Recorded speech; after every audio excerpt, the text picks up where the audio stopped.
کسانی که گاه نماز میخوانند گاه نمیخوانند، کسانی که نماز در وقتش نمیخوانند، کسانی که در نماز بی پروا هستند، کسانی که روز نماز ترک میکنند لکن بیگاهی قضا میخوانندش، بیگاه قضا میخوانندش. انا همین ویل برای اونهاست، برای کسایی که در نماز بی پروا هستند، برای کسایی که نماز قضا میکنند، برای کسانی که نماز از وقتش گذرانیده بد میخوانند. اینها را خداوند ویل گفت. من ترک صلاة حتی مضى وقتها ثم قضى عذب في النار حقبا. با حدیث خوب توجه کنید. رسول اکرم میگوید کسی که در دنیا نماز ترک میکند ثم قضا، بعد بیگاه که شد قضایی میخوانش، عذب فی النار حقبا، این گونه انسان خداوند در روز قیامت یک حقب عذاب میکرده است. از پیغمبری خدا پرسیدند حقب چیست؟ حضرت گفتند 80 سنه. برای یک نمازی که وی قضا کرده است، برای یک نمازی که وی در وقتش بی پروایی کرده است، خداوند در قیامت 80 سال عذابش میکرده است. الحق 80 سنه. پیغمبر گفتند 80 سال برای یک نماز قضا کرده خداوند عذاب میداده است.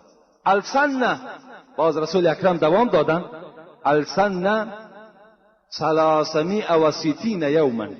یک سال پیغمبر خدا گفت میدانین که 360 روز است، لکن حضرت گفتند روزهای قیامت گفتند یک روزش 1000 سال این دنیا را برابر می شود. یک روز قیامت برابر 1000 سال این دنیاست. در کتاب در زیر همین حدیث صاحب کتاب خود رقم مانده است. گفته است برادرای عزیز، گفته است بیدار شوین که برای آدمی که نمازش را قضا میکند، برای آدمی که در وقتش نمازش نمیخواند، کار دنیایی برای او با ذوق شوق پیدا می شود و نماز بعداً میخواند، حضرت گفتند 80 را به 360 ضرب کنید و بعداً حاصل این به 1000 ضرب کنید، در آخر برآوردن رقمش 28800 سال برای یک نماز قضا عذاب کرده میشه. 28,800,000 سال. گفتن برای یک نمازی که انسان بی پروایانه قضا میکنه. پس وای به حال بی نماز. وقتی آدمی که در نماز اینقدر بی پروا باشد، قضا خواند، 1000 عذرهای بی معنی را پیش میارد، لباسم بی نماز است، کار مشکل است، آب طهارت نیست، وقت خنک است، بعدا میخوانیمش. وقتی که اینقدر سالی دراز برای عذاب باشد، پس وای به آدمی که در دنیا بی نماز از دنیا میگذرد، وای به حالش. چه عذابی سخت دردناک برای او منتظر است. البته آگاه باشین که هر چیزی که در دنیا شما کاری دید، حاصل وی در قیامت همون گونه میبردارین. حضرت لقمان حکایه میکنن که بار مولاش گفت که لقمان گفت امسال گفت برای من جو بکار، جو. حضرت رفته در زمین کنجید پرتافتند. وقتی که حاصل شد، حضرت کنجید را درآویدند و نزد مولا بردند و گفتند، مولا گفتند حاصل برداشته شد. حضرت آمدن نگاه کردن مولای لقمان که خوابچه ها پر از کنجید است. گفت من بر شما نگفته بودم که برای من این سال جو کارید؟ حضرت لقمان گفتند من تصور کردم که اگر کنجید در زمین پرتافته شود شاید که حاصل جو شود. این مولا گفتند تو ابله بوده ای، تو بیعقل بوده ای، نخواد که کنجد در زمین پرتافته شود و حاصل جو برداشته شود. گفتند من ابله نیستم، بلکه شما ابله هستید، زیرا که چگونه که شما گناه میکنید و باز دائم در زبان شما این است که من فردا وارد جنت میشوم، من هم تصور کردم که اگر کنجد پرتافته شود شاید که حاصل جو گردد. یعنی وقتی که انسان گناه میکند، بینمازی میکند، باز امروز در بین ما و شما یک شعار است، همین دل تازه باشد.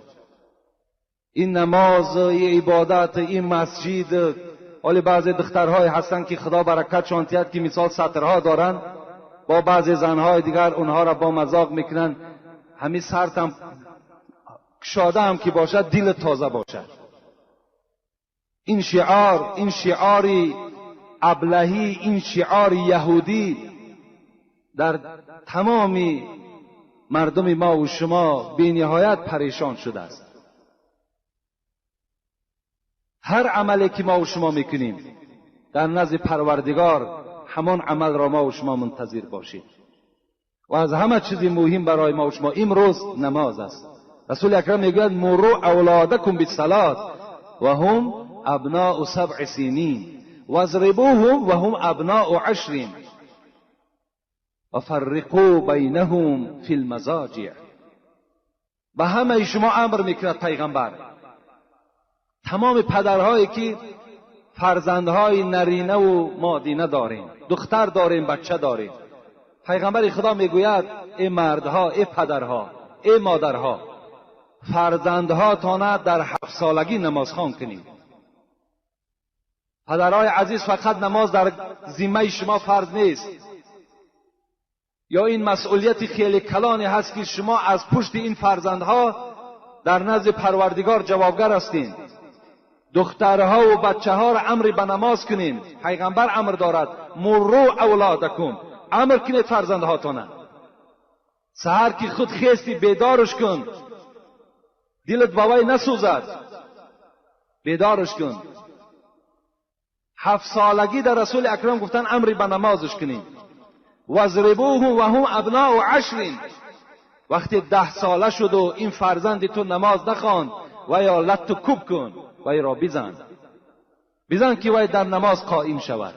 و فرقوا بینهم فی المضاجع، در 10 سالگی جاگه خوابشان جدا کنید.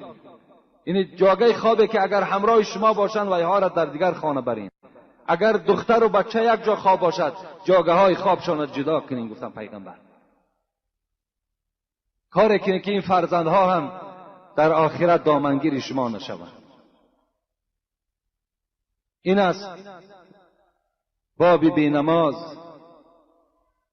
این است کسانی بی سعادتی که در دنیا نماز نمیخوانند. یعنی این گونه وعیدها و این گونه عذابها برای هر کدام او چی هست؟ منتظر است.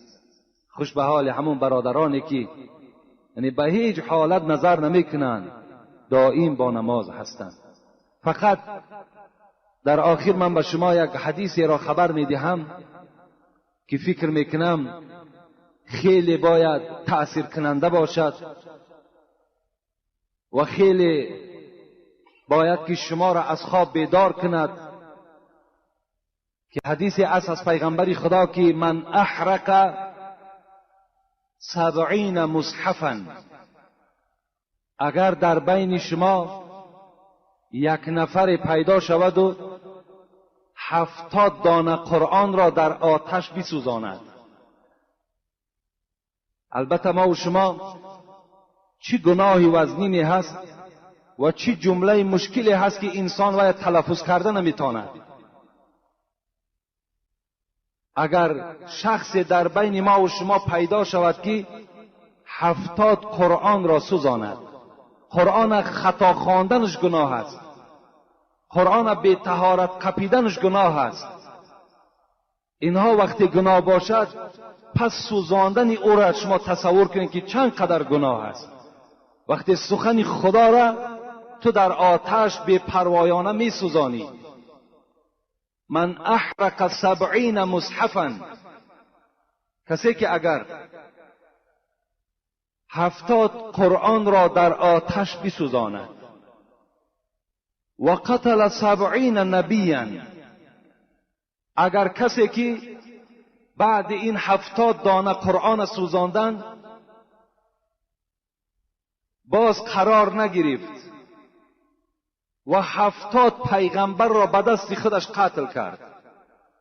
ببینید، یک آدم قتل کردن، و من یقتل مؤمنا متعمدا فجزاؤه جهنم خالدا فیها غضب الله علیه ولعنه و اعد له عذابا عظیما. خدا در سوره نساء میگوید اگر یک تای شما یک برادر مؤمن قتل میکنین، خداوند میگوید که این قاتل، این آدم کشه، خالدا فیها، من در دوزخ مخلد میگذارمش، میستد ابدی در عذاب دوزخ گرفتار میشود. و لعنه، من لعنت خودم به این قاتل میرسانم و غضب خودم را بالای این قاتل میرسانم. و برای آمدن این قاتل در دوزخ چه عذابهای گوناگون منتظر هست. یک آدم مؤمن وقتی که یک نفر میکشد، این گناه را تصور کنید که 70 قرآن سوزانید، بعد سوزاندن 70 قرآن باز چکار کرد؟ 70 پیغمبر دیگر را قتل کرد. و زنا مع امه 70 مرات. چه گناه های وزنین، چه جمله های وزنین. 70 قرآن سوزانیده شد، 70 پیغمبر کشته شد از دست یک نفر.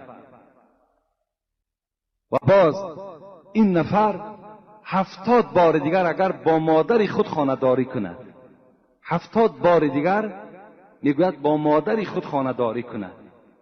در دوام چی گفتند پیغمبر خدا؟ و افتز بکرا و افتز 70 بکرا به طریق الزنا. 70 دختر دیگر را با طریق زنا و اونها چکار کرد؟ همخوابه شد. 4 گناهی که اینها را تلفظش مشکل است. گناه اینها دیگر حساب ندارد. 70 قرآن سوزاندن، 70 پیغمبر را قتل کردن، 70 بار با مادر خود زنا کردن، 70 دختری جوان بکاره چادر کردن. اقرب الى رحمت الله ممن ترک الصلاة. انا همین آدم به سوی رحمت پروردگار نزدیکتر است از آدم بی نماز دیده. انا همین آدم به سوی پروردگار بر رحمتش نزدیکتر است از شخصی که نماز نمیخواند. تصور کنین گناه را ببینید. 70 قرآن میسوزانی، 70 پیغمبر قتل میکنی، 70 بار مادر خود قتل زنا میکنی، 70 دختر قتل زنا میکنی، باز بر رحمت پروردگار تو نزدیکتر بود از شخصی که نماز نمیخواند. از این دیگر گناه مشکل برای آدم بی نماز نیست. اگر کسی که بی نماز است و این صدای ما را میشنود و اگر این سخن پیغمبر برای وی تأثیر بخش باشد، باید که برای گناههای پیشینه خود گریه کند، برای گناههای پیشینه خود غمگین شود و در حال تعلیم نماز گرفته نماز ادا کند. این حالت در بندگی او در نزد پروردگار ظاهر میشه.